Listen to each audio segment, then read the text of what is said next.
India اپنی news میں اکثر مثال دیتے ہیں کہ یوگوسلاویا میں 1980 کو نیشنلسٹ موومنٹ شروع ہوا۔ ہر ایک کہہ رہا تھا کہ ہماری اپنی ثقافت اور مذہب ہے، ہم اپنا ملک الگ چاہتے ہیں، اور اس لحاظ سے وہ الگ الگ ہو گئے، اور 1991 کو پہلا ملک اس سے الگ ہو گیا اور 2006 تک 7 ملکوں میں تقسیم ہو گیا، مثلا سلووینیا، کروشیا، سربیا، بوسنیا وغیرہ۔ انڈیا اب کوشش کر رہا ہے کہ یہی اسٹریٹجی پاکستان کے ساتھ بھی کرنی چاہیے۔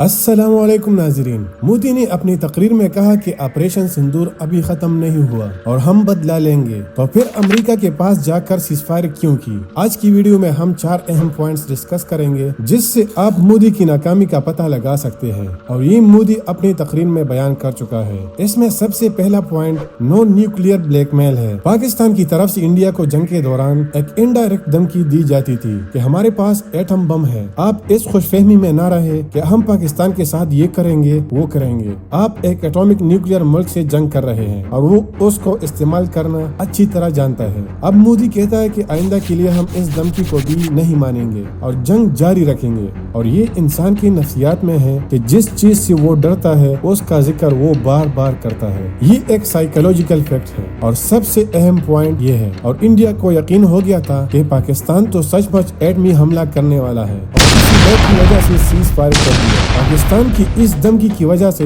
جتنی بھی ایئر لائنز ہیں سب اپنے آپ کو ایٹمی جنگ کے لیے تیار کر رہے تھے، مطلب how to survive during atomic bomb blast. دوسری بات یہ ہے کہ پاکستان کے پنجاب اور اسلام آباد ریجن میں 10 مئی کو چھوٹے چھوٹے زلزلے آئے تھے، جس کی وجہ سے انڈیا شک میں تھا کہ پاکستان نے اسی جگہ میں نیوکلیئر ٹیسٹ کیے ہیں اور ایٹمی حملے کی تیاری کر رہا ہے، کیونکہ اس زلزلے کے بعد پاکستان نے NCA کی میٹنگ منعقد کی تھی، مطلب نیشنل کمانڈ اتھارٹی۔ یہ وہ ادارہ ہے جو ایٹم بم کی رکھوالی اور دیکھ بھال کرتی ہے۔ تیسری بات یہ ہے کہ امریکی صدر JD وینس، جس نے کہا تھا کہ پاکستان اور انڈیا کی جنگ سے ہمارا کوئی تعلق نہیں، اس نے اسی صبح جس کو پاکستان نے انڈیا پر میزائل داغے تھے، مودی کو کال کر کے سیز فائر کے بارے میں آگاہ کر دیا، اس کو راضی کر دیا کہ ہمیں کچھ معلومات پہنچے ہیں کہ یہ جنگ انتہائی خطرناک سائٹ پہ جا رہا ہے، اور مودی اسی ٹائم راضی ہو گیا۔ اس کے علاوہ صدر ٹرمپ کی ٹویٹ کا بھی ان پر کافی اثر تھا، جس میں وہ ایٹمی جنگ کی طرف اشارہ کر رہا تھا۔ اب آتے ہیں نیوکلیئر پالیسی کی طرف۔ جس ملک کے پاس ایٹمی ہتھیار ہو، اس کو استعمال کرنے کے لیے اس نے پالیسی بنائی ہوتی ہے، جس کے تھرو باقی ممالک بھی ان کے ساتھ تعاون کرتی ہے اور دنیا کو ایک اچھا امیج شو کرتے ہیں۔ انڈیا نے جو پالیسی بنائی ہے اس میں 4 اہم پوائنٹس ہیں۔ نمبر 1 NFU،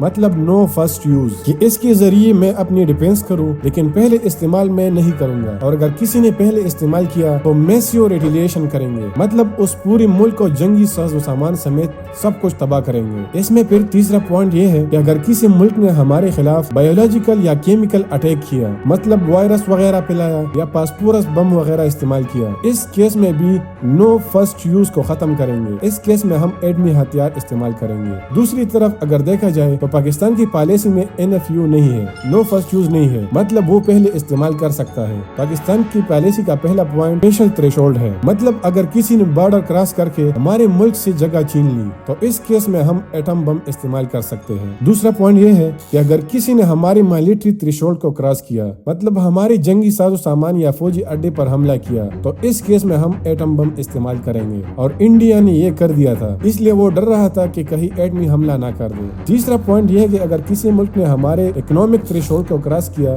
مطلب اقتصاد اور معیشت کو نقصان پہنچایا اور کمزور کرنے کی کوشش کی، تو ہم ایٹمی ہتھیار استعمال کریں گے۔ اس میں پھر چوتھا پوائنٹ یہ ہے کہ اگر کسی ملک نے پولیٹیکل تھریشولڈ کو کراس کیا، مطلب ملک میں اندر سیاسی مداخلت اور بدامنی پیدا کی، توڑنے کی کوشش کی، تو ہم مجبور ہو کر ایٹمی ہتھیار استعمال کریں گے۔ ان سب چیزوں کی وجہ سے مودی پریشر میں تھا اور سیز فائر کر دیا۔ یہ تھا مودی اسپیچ کا پہلا پوائنٹ۔ دوسرے پوائنٹ، مودی نے اپنی تقریر میں کہا کہ آپریشن سندور ابھی ختم نہیں ہوا۔ اس کا مطلب یہ ہے کہ جنگ کے علاوہ کچھ کام ایسے ہیں جس کے ذریعے یہ پاکستان کو کمزور کرنا چاہتے ہیں، جس میں ایک اہم مسئلہ یہ ہے کہ ممکن ہے یہ لوگ پاکستان کے اندر بدمنی اور بغاوت پیدا کرے۔ ذرا اس کو ڈسکس کرتے ہیں۔ انڈیا اپنی نیوز میں اکثر مثال دیتے ہیں کہ یوگوسلاویا میں 1980 کو نیشنلسٹ موومنٹ شروع ہوا۔ ہر ایک کہہ رہا تھا کہ ہماری اپنی ثقافت اور مذہب ہے، ہم اپنا ملک الگ چاہتے ہیں، اور اس لحاظ سے وہ الگ الگ ہو گئے، اور 1991 کو پہلا ملک اس سے الگ ہو گیا اور 2006 تک 7 ملکوں میں تقسیم ہو گیا، مثلا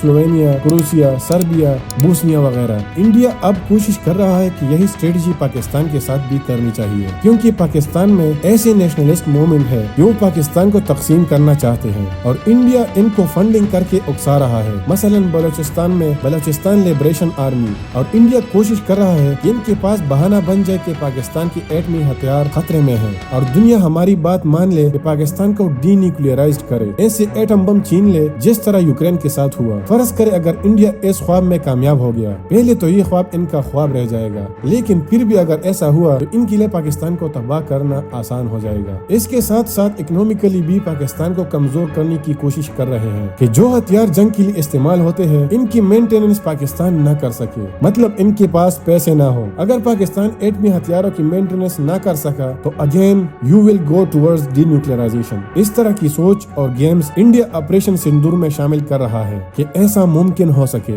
مودی اسپیچ میں پوائنٹ نمبر 3 یہ ہے کہ دہشت گردی اور تجارت ایک ساتھ نہیں چل سکتے، تاکہ پاکستان کے ساتھ دوسرے ممالک تجارت نہ کر سکے کہ وہاں دہشت گرد ہے۔ مودی اسپیچ کا چوتھا پوائنٹ یہ ہے کہ اس نے خود کہا پاکستان میں دہشت گرد تو دور کی بات، پاکستان تو خود دہشت گرد ہے۔ اس سے پاکستان کا انٹرنیشنل امیج خراب کر رہا ہے تاکہ دنیا پاکستان کے ساتھ ٹریڈ بند کر سکے۔ یہ وہ پوائنٹس تھے جو انڈیا پوری کوشش کے ساتھ پاکستان کے خلاف دنیا کو پیش کر رہی ہے، لیکن آخر میں ایک جملہ بولوں گا، پاکستان اللہ تعالیٰ کی طرف سے مسلمانوں کے لیے ایک تحفہ ہے، اور قائد اعظم کا قول ہے There is no power on earth that can undo Pakistan. والسلام۔